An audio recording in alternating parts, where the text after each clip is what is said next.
So for this tutorial, I'm going to be making a GFX on my Windows computer, but you can follow along on a Mac, on a Chromebook, any computer basically. You'll need Roblox Studio and Blender. So first, download Roblox Studio, I'll have the link in the description, and go to New, and select base plate or classic base plate. I usually use base plate, but it doesn't really matter, it just needs to be an empty place. So once you're in, you're going to see this toolbox section on the side here. Change models to plugins and search up 𝙬𝙤𝙀𝙗𝙀 plugin. So now that you have it, go to the plugin section at the top here and select 𝙬𝙤𝙀𝙀. Put in the username of the avatar you want to make a GFX of. Oh shoot, I forgot to change my avatar!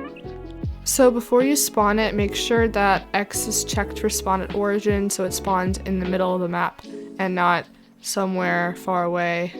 And there's going to be either spawn R6 or spawn R15. For the sake of this video, I'm going to do spawn R15. If you want to learn how to use RIGS, let me know in the comments and I'll make a video about that. So once you've selected spawn R15, your avatar should be like very in the middle of the map. And I'm going to move it up a little bit, just so I can see what I'm doing. Now go back to plugins and click the animation editor. If you don't have this right here, just go back in the toolbox and do what we did before for the 𝙬𝙀𝙀𝙀 plugin. So now click animation editor and select the avatar. Now this entire thing will pop up. So for some reason, the head has a very big box around it and it only allows it to select that, and you can't select the shoulders or anything. So to fix that, you can just go over to the sides and select it there instead of selecting directly on the avatar. And now you can just pose.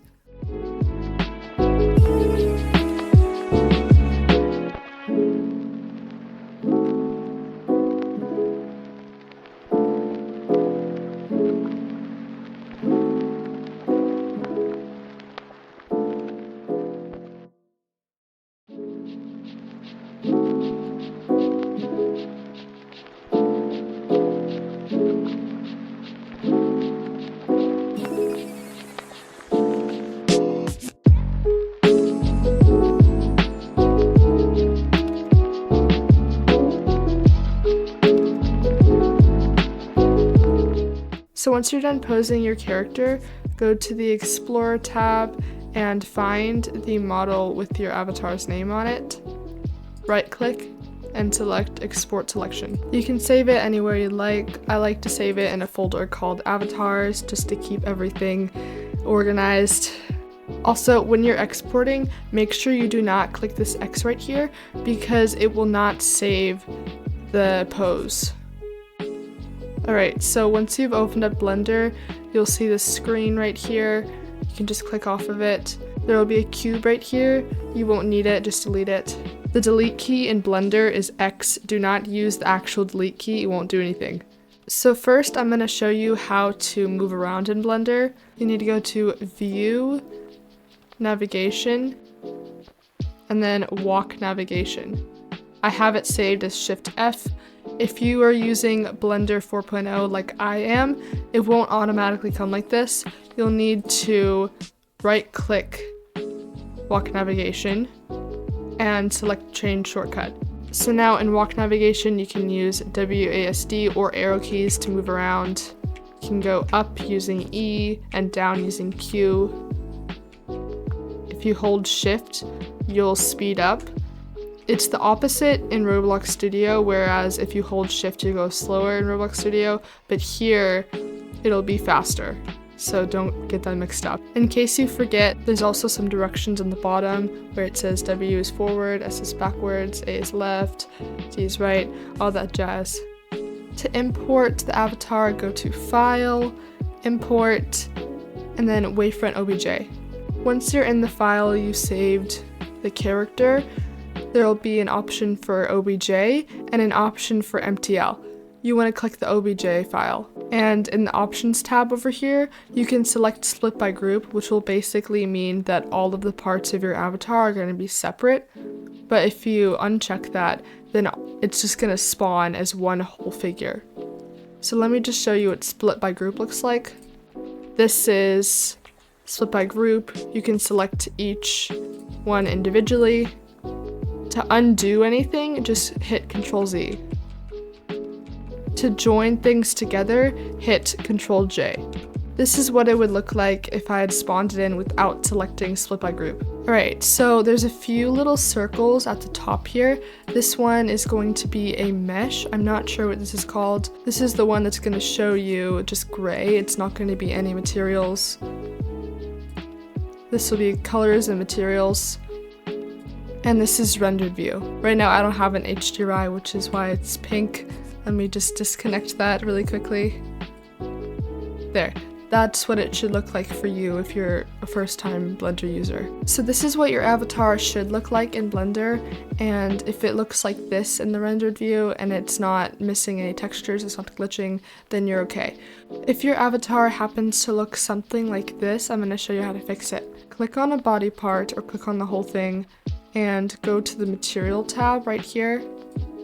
Scroll down until you find the Settings tab and change Alpha Blend to Opaque or Alpha Clip, and it should look normal again. And now I'm going to teach you how to set up the camera. If you don't already have a camera in the scene, you can go to Add and then Camera and just adjust it to your liking. You can put it wherever you want. So to look in the point of view of your camera, you'll need to press numpad 0. If you don't have a numpad keyboard or you're a laptop user, go to Edit, Preferences, Input, and then select Emulate Numpad. So now all of the numbers on your keyboard, even if they're not a numpad, are going to act like a numpad. Press 0 and it'll put you into the point of view of the active camera. If you have multiple cameras in your scene, the one with the black triangle above the camera is going to be your active camera. If you want to change the active camera, click it, select the one you want to change it to, right click, and set active camera, or you could do Control numpad 0. The controls to move are the same in the camera. There's nothing different.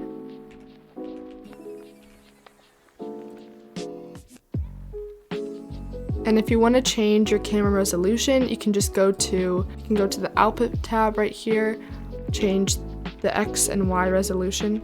If you want the area around your camera to zoom out or zoom in, click the minus and the plus keys. We're almost all ready to render, but we need an 𝙤𝙬𝙖 to make the scene a little less dark. So go to the Material tab and select the little circle next to color and click Environment Texture.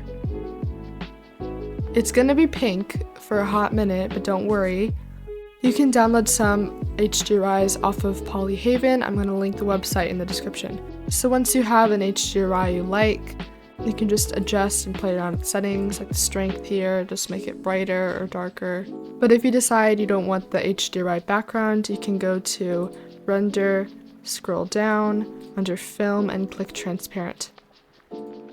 So now I'm just going to show you my Eevee settings because usually I don't really use cycles. It just takes a while to render and I'd prefer not to use that because I do a lot of animations. I just need Eevee next, okay, please. I cannot wait till July. Anyways, I like to put ambient occlusion on and change it to 15. And now select bloom. All this does is just make the light a little bit more glowy and ethereal on the character. So if you like that, you can do that. You can change the intensity. Sometimes I'll check simplify. Usually it doesn't really do much. And if you like the shadows to be a little bit better quality, you can change these to 4K and do high bitrate. When you open Blender, there's going to be a light already in here.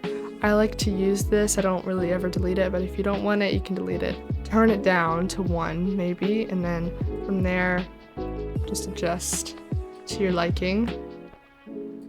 And you can also change the color of the sun, like if you want it to be blue, if you want it to be red, you can do all that. I'm gonna go for this green color. So if you'd like to add gloss to your GFX, which I literally always forget to do, just click any body part and go to the Materials tab, turn the roughness all the way down, or as I like to do, 0.1, and then just turn the metallic up a little bit.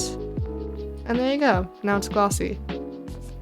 Okay, so once you've finished and you feel like you're ready to export, just go to render and then click render image. Oh geez, I don't know why my render was in full screen, but that was kind of scary for like 5 seconds. Oh, okay, this is not working.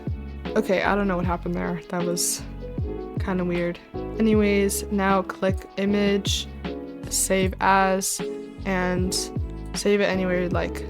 For editing GFXs, I like to use photopea, but you don't have to use this website. You can use Photoshop, you can use Canva, you can use Pixlr, you can use pretty much any website or app you'd like.